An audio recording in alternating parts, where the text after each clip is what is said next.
မုံတိုင်းထဲရှောက်သွားတဲ့အခါကျွန်တော်အဖေလူငယ်ဘဝတုန်းကပုံစံကိုကျွန်တော်စိတ်ထဲမှာမြင်အောင်မိတယ်ဒါကမညံတစ်ခုတည်းပေါ်နဲ့ဆိုင်တယ်မညံတွေကဝိုးတော်ထိနေတတ်တယ်လေဒါကတော့ကွဲပြားတယ်ရောင်စုံနဲ့အနှွေးထွေးဆုံးအိမ်မတစ်ခုလိုပါပဲကျွန်တော်3နှစ်အရွယ်လောက်ထိမဲ့ထင်တယ်ဒါပေမဲ့ကျွန်တော်အကိုမြူရီယနဲ့အတူကျွန်တော်တို့ရဲ့အိတ်ခမ်းထဲမှာဘောလုံးသေးသေးလေးကိုကစားနေပြီ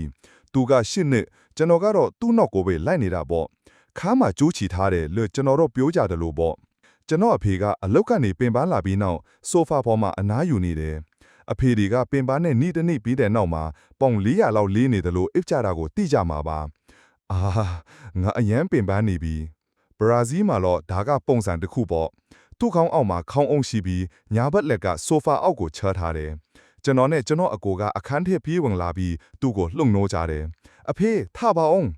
သူကစက္ကန့်အနည်းငယ်လောက်ငင်းဆန်ပြီးနောက်ဆိုဖာပေါ်ကနေကိုဇောပေါ်ကိုလှင့်ချလိုက်တယ်ယေး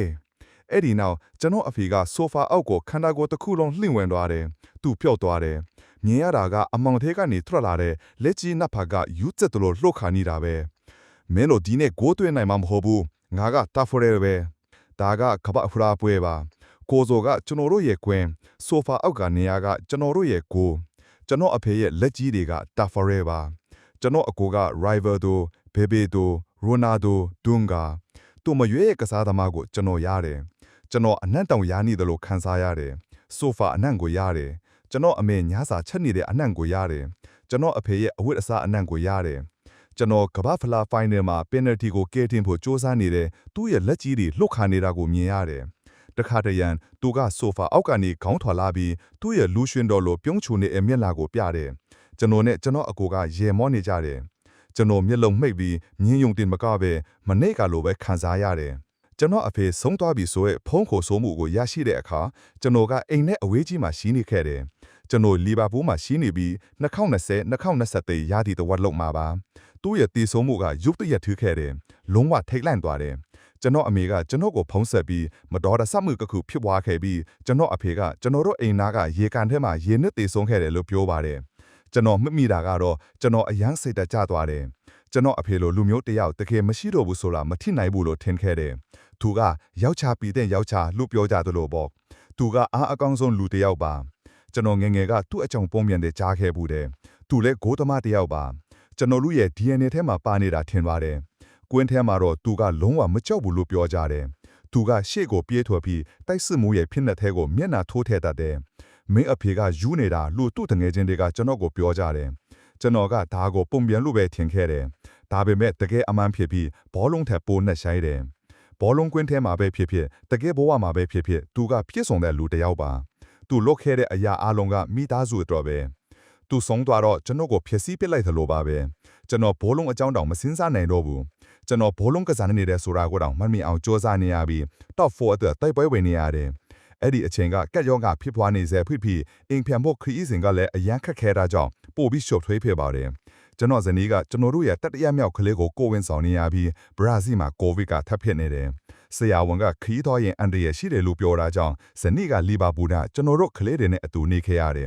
ဒါကသူ့အတွက်အရန်ဆိုးရွားတဲ့အခြေအနေဖြစ်ပြီးသူကကျွန်တော်အဖေကိုအရန်ချစ်တယ်ကျွန်တော်တို့က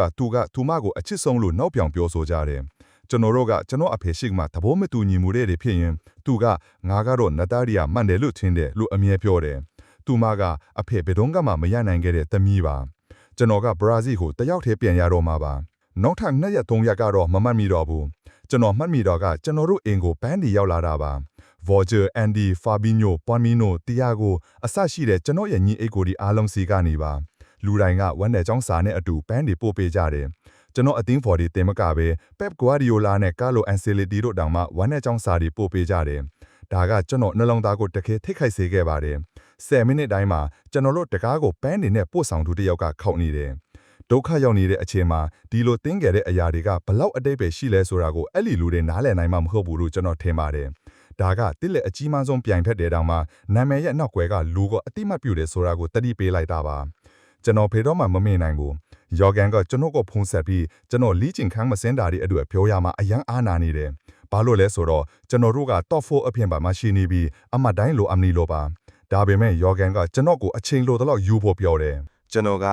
ဟုတ်ကဲ့ဒါပေမဲ့ဆိုပြီးပြောမိတယ် သူကမဟုတ်ဘူးဘာမှမစိုးရင်မှနဲ့လို့ပြောတယ်ယိုဂန်ကလည်းသူ့တစ်ဖေကိုအလားတူအသက်အရွယ်မှာဆုံးရှုံးခဲ့ရပြီးကျွန်တော်ရဲ့နာကျင်မှုကိုကောင်းကောင်းနားလည်ပါတယ်သူကကျွန်တော်အတွက်နီးပြတယောက်တည်းမကပဲဒုတိယအဖေတယောက်လိုပါပဲ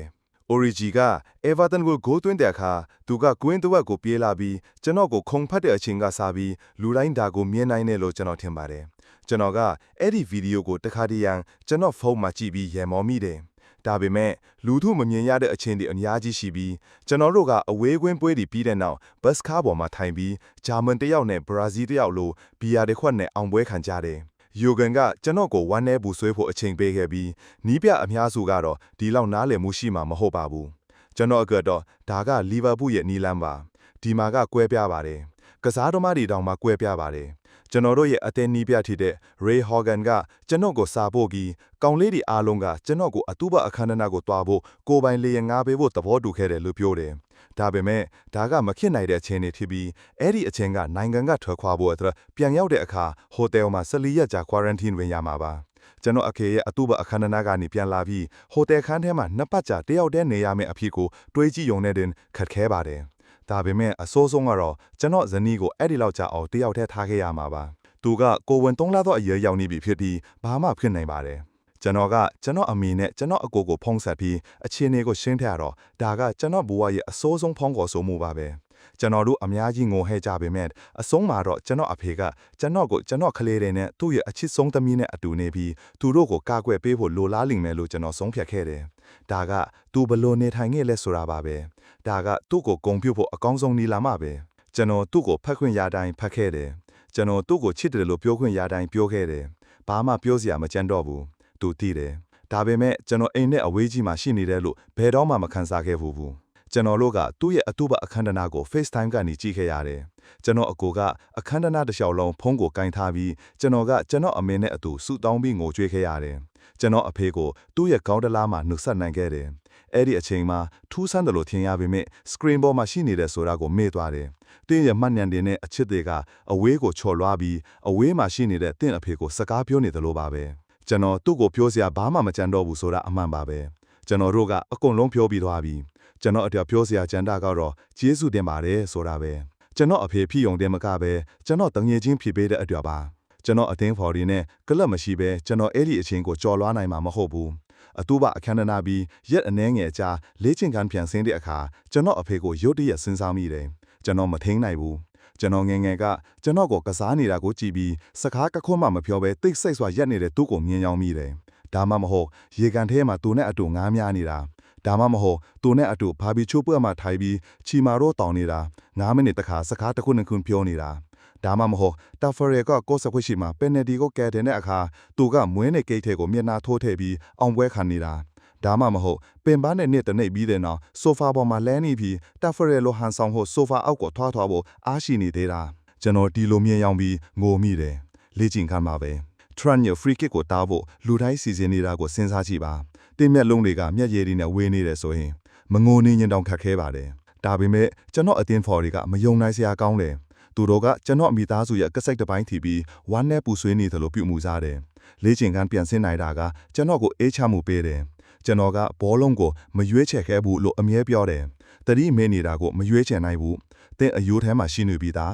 းဘရာဇီးမှာဘောလုံးကတင်းစီးနေတဲ့လိုင်းတစ်ခုပါကွင်းထဲပြန်ရောက်တာကကျွန်တော်ကိုအေးချမှုပေးတဲ့အထူးကရာဒီထဲကတစ်ခုပါကျွန်တော်ကလှိုင်းကိုစီးပြီးအေးချမ်းတဲ့ရေထဲကိုရောက်သွားတယ်ကျွန်တော်လေ့ကျင့်ခန်းကနေပြန်လာတဲ့အခါအယမ်းပင်ပန်းတယ်ကျွန်တော်လှုပ်ချင်တာကကျွန်တော်အဖေလိုဆိုဖာပေါ်မှာလဲနေချင်တာတဲ့ခြေထောက်ကိုတင်းချီမာရော့ကိုလက်တစ်ဖက်မှာကိုင်းခေါင်းအောက်မှာခေါင်းအုံနေနေတိုင်းလိုကျွန်တော်တာမတေယိုကကြောင်းကပြန်လာပြီးဘောလုံးကိုကျွန်တော်လက်ထဲကိုထည့်ပြီးကစားရအောင်သူက9နှစ်အရွယ်ရှိပြီးဘောလုံးကိုအယမ်းချစ်တယ်မတေယိုကလီဗာပူးလိုစားလုံးပေါင်းတတ်တဲ့အထိတဖြည်းဖြည်းပိုကောင်းလာတယ်ကျွန်တော်တို့ကသူ့ကိုညဘက် Champions League ပွဲတွေမှာအိတ်ခိုင်းရင်သူ့အယမ်းစိတ်ဆိုးတယ်သူ့အယမ်းစိတ်ပြတ်သွားတယ်သူနိုးလာတာနဲ့ YouTube ပေါ်မှာ highlight တွေကြည့်တယ်ခုထီတော့ကျွန်တော်ဝေဖန်မှုမခံရသေးဘူးကျွန်တော်တို့မနေ့ကတရေကြခဲ့တယ်အော်ဟုတ်လားကျွန်တော်တို့တရေကြခဲ့တာလားဟုတ်တယ်သူတို့ဂိုးသွင်းတယ်ကျွန်တော်တို့ဂိုးသွင်းတယ်ချစ်တယ်အဖေအဲ့ဒီနောက်ချန်ပီယံပေါ်မှာကစားဖို့အချိန်ရောက်ပြီကျွန်တော်ဘလောက်ပင်ပန်းနေပါစေအဖေကဂိုးသမားလောက်ရတယ် ကျွန်တော်တို့ကဆိုဖာအောက်ကိုဂိုးအထည်ကစားခဲ့ကြပြီးအဆုံးမှာတော့သူကအစ်စ်အမှန်တစ်ခုဝယ်ခိုင်းတယ်ကျွန်တော်တို့ကဆိုဖာရှေ့မှာဂိုးအသေးလေးကိုထားပြီးကျွန်တော်ချန်ပီယံဘောမှာလှည့်ပြီးသူ့ကိုတားဖို့ကြိုးစားတယ်ကျွန်တော်အဖေကကျွန်တော်ကိုတားဖို့ကြိုးစားသလိုပေါ့ကောဇောကကျွန်တော်တို့ရဲ့ကွင်းမှာကျွန်တော်သားကမိုးဒါမှမဟုတ်ထရန်ဒါမှမဟုတ်ဗီနီဂျူနီယာပါကျွန်တော်ကတက်ဖရဲဖြစ်ချင်တယ်လို့အမြဲပြောတယ်ဒါပေမဲ့ကျွန်တော်အဲလီဆွန်ဖိရတယ်ပုံပြန်ကထတ်ခါတလဲဖွနေတယ်ပြီးတော့ပုံပြန်ကတော့ချလာတယ်ကျွန်တော်အဖေဆုံးပြီး3လအကြာမှာ ကျွန်တော်သားရာဖာအယ်မွေးဖွားခဲ့တယ်ကျွန်တော်ဇနီးနဲ့ကျွန်တော်အတွက်မျိုးလင့်ချက်ပြန်လဲရှင်းတန်လာတယ်လို့ပါပဲကျွန်တော်တို့ဘဝမှာအလင်းရောင်ပြန်လဲထွန်းလင်းလာခဲ့သူ့ရဲ့နာမည်ကကျွန်တော်တို့အတွက်အထူးအဓိပ္ပာယ်ရှိတယ်ဒါကဟီဘရုဘာသာကနေလာတာဖြစ်ပြီးဖျားသခင်ကကူးစားခဲ့တယ်လို့အဓိပ္ပာယ်ရတယ်ရာဖာအယ်မွေးပြီး6ရက်အကြာမှာကျွန်တော်ခုထိရှင်းပြလို့မရတဲ့အရာတစ်ခုဖြစ်ပွားခဲ့တယ်ကျွန်တော်တို့ West Brom နဲ့အရေးကြီးတဲ့ပွဲတစ်ပွဲကစားနေတယ်ကျွန်တော်တို့က Champions League ဝင်ခွင့်ရဖို့အတွက်တိုက်ပွဲဝင်နေပြီးအဲ့ဒီပွဲကိုအနိုင်ရဖို့လိုအပ်တယ်ဒါကဘာမှအဆင်မပြေဘူးလို့ခံစားရတဲ့နေ့တစ်နေ့ဖြစ်ပြီးတစ်တရေကျနေပြီးစက္ကန့်အနည်းငယ်ပဲကျန်တော့တယ်ဂိုးသမားတစ်ယောက်အနေနဲ့အဲ့ဒီအချိန်တွေမှာမင်းရဲ့ဂိုးပေါက်မှာရပ်နေပြီးဘာမှမလုပ်နိုင်ဘူးလို့ခံစားရတယ်ဒါပေမဲ့ကျွန်တော်တို့ကကော်နာရခဲ့တယ်ကျွန်တော်တို့ရဲ့ဂိုးနီးပြကကျွန်တော်ကိုကွင်းထက်ပြည့်တက်ထိုးအော်တယ်ဆုံးရှုံးစရာဘာမှမရှိဘူးဒါကြောင့်ကျွန်တော်အမြင့်ဆုံးပြေးတက်သွားပြီး Trent ကကော်နာကန်တဲ့အချိန်မှာဂိုးပေါက်ထဲရောက်သွားတယ်တကယ်တော့ဂိုးသမားတစ်ယောက်အနေနဲ့ဂိုးသွင်းနိုင်မယ်လို့ဘယ်တော့မှမစင်ပါခဲ့ဘူးဂိုးပေါက်ထဲဝင်ပြီးရှုပ်ထွေးအောင်လုပ်လိုက်ရုံပဲနောက်တစ်ခုကဘောလုံးကကျွန်တော်မျက်နှာကိုလာနေတယ်ကျွန်တော်ခေါင်းကိုလှည့်ပြီးမြေပေါ်ကျသွားတယ်အဲ့ဒီနောက်ကျွန်တော်ကအနှွေးထွေးဆုံးအလင်းရောင်နဲ့ဝင်းရနေတယ်ဒါကကျွန်တော်ရှင်းပြနိုင်တဲ့တစ်ခုတည်းသောနီလန်းပါလူတိုင်းကကျွန်တော်ကိုဖတ်ထားတယ်တီယာဂိုကကျွန်တော်ကိုဖတ်ပြီးငိုနေတယ်ဖီမီနိုကကျွန်တော်ကိုဖတ်ပြီးငိုထိရဲနေတယ်မိုးကခလေးလေးတစ်ယောက်လိုအောင်ပွဲခံနေတယ်သူတပါးကိုသွင်းတာကိုသူဒီလောက်ပျော်တာကျွန်တော်ဘယ်တော့မှမမြင်ဘူးဟာဟာဟာလုံးဝပျော်ရွှင်မှုပါကျွန်တော်တို့ကပရိသတ်မရှိတဲ့ကွင်းထဲမှာကစားနေတာကြောင့်ပိုပြီးထူးခြားခဲ့တယ်ဘာလို့လဲဆိုတော့ကျွန်တော်ခန်းစားခဲ့ရတာကကျွန်တော်ဘဝရဲ့အခက်အခဲဆုံးအချိန်ကိုကြော်လွှားဝန်ကူညီပေးခဲ့တဲ့ကျွန်တော်အသင်းဖော်ရဲ့အချစ်ပါပဲကျွန်တော်တို့ရဲ့အရန်ခုံဝန်ဟန်တွေနဲ့အဝိလော်သမားတွေအားလုံးကအော်ဟစ်အားပေးနေတာကြောင့်ကျွန်တော်တို့ကပရိသတ်တွေရှေ့မှာပြန်ရောက်နေတယ်လို့ပါပဲကျွန်တော်ကအဖေလို့ပြောလိုက်တယ်ဒါကအဖေအတွက်ပါကျွန်တော်အဝိလက်ခန်းကိုပြန်ရောက်တဲ့အခါကျွန်တော်ဖိနက်ဂရိတ်ကိုချွတ်နေတော့အဲ့ဒီအချိန်တွေမှာတင့်အနီးကလူတစ်ယောက်ကိုဆုံးရှုံးရတဲ့အခါဒီမဲကုံကိုမဲဖို့မဖြစ်နိုင်ဘူးသူမြင်လိုက်လားသူကြည့်နေကြလားကျွန်တော်ကယုံကြည်သူတစ်ယောက်ပါလူအများစုကဒါကိုသိကြတယ်ဒါပေမဲ့လူအများစုကဒါကအမြဲတမ်းဒီလိုမဟုတ်ဘူးဆိုတာကိုမသိကြဘူးတကယ်ယုံကြည်ခြင်းကကျွန်တော်ဘဝရဲ့နောက်ပိုင်းမှာရောက်လာခဲ့တာပါ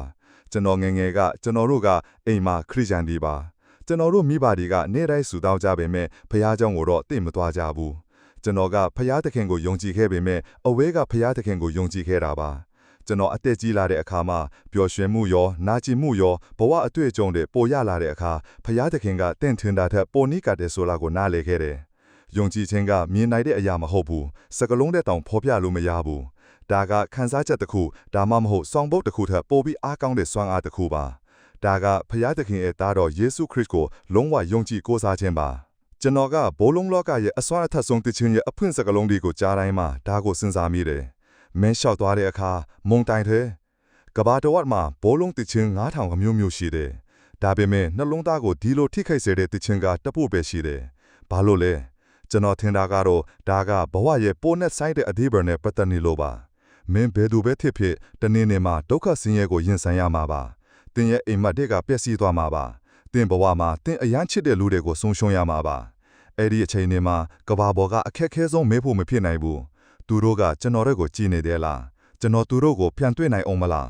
းကျွန်တော်ကကျွန်တော်အဖေကိုတနေ့နေ့မှာပြန်တွေ့ဖို့မျှော်လင့်ပါတယ်ကျွန်တော်သူ့ကိုချီမာရုံးကိုလက်ထဲမှာကိုင်ပြီးထာဝရဘုရားသခင်ရဲ့ကမ်းခြေမှာတွေ့ဖို့မျှော်လင့်ပါတယ်ကျွန်တော်တို့ကအရင်တုန်းကလိုငားများသွားကြမယ်စကားတိတ်မပြောဘဲပင်လက်ကြီးကိုပဲခန်းစားကြမယ်အဲ့ဒီနေ့အထိကျွန်တော်တခုတေချာတီးတာကတော့ကျွန်တော်ဘယ်တော့မှမတယောက်တည်းမလျှောက်ခဲ့ဘူးကျွန်တော်အဖေဆုံးပြီးနောက်၄နှစ်အတွင်းမှာကျွန်တော်အသင်းဖော်ရီနီးပြရီတငယ်ချင်းတွေနဲ့အိမ်နီးချင်းတွေကကျွန်တော်နဲ့ကျွန်တော်မိသားစုကိုမယုံနိုင်စရာကောင်းတဲ့အချစ်နဲ့အားပေးမှုတွေပေးခဲ့ကြတယ်ကျွန်တော်အဖေရဲ့တစိတ်တစ်ပိုင်းကကျွန်တော်တို့နဲ့အတူရှိနေသေးတယ်ဆိုတာကိုလည်းကျွန်တော်သိတယ်ကျွန်တော်အိမ်မက်တွေထဲမှာတင်မကကျွန်တော်လက်ကျင်ကန်းကလေးပြန်လာပြီးပေါင်လျက်ရောလောင်လဲနေတယ်လို့ခံစားရတဲ့အခါဆိုဖာပေါ်မှာလဲနေတော့ကျွန်တော်မက်သီယိုနဲ့ရာဖာအယ်တို့ရဲ့ခြေတန်းတွေကိုကြားတိုင်းမှာပေါ့အဖေကျွန်တော်အရင်ပင်မနေပြီမင်းကိုတမလို့ရမယ်โอเคကျွန်တော်ချမ်းပင်ဖော်ကိုလှင့်ချလိုက်တယ် ကျွန်တော်သမီးဟယ်လင်နာကတော့ကျွန်တော်တို့ကစားနေတော့လှည့်ပတ်ပြီးကားနေတယ်သူတို့တီးလာတိုင်းကျွန်တော်ချမ်းပင်ပေါ်မှာလှည့်ပြီးဂိုးကိုလက်နဲ့ကားခွေတိုင်းကျွန်တော်ရဲ့လူရှင်တော်လိုပြုံချိုးနေတဲ့မျက်နှာကိုပြတိုင်းကျွန်တော်အဖေရရှိနေတယ်လို့ခံစားတယ်မင်းတို့ဒီနေ့ကိုသွင်းနိုင်မှာမဟုတ်ဘူးငါကတဖာရဲပဲခလေးတွေရဲ့ရဲတန်းဒါကကျွန်တော်အတွက်ဖျားသခင်ရဲ့ပိတ်တင်တန်းပါ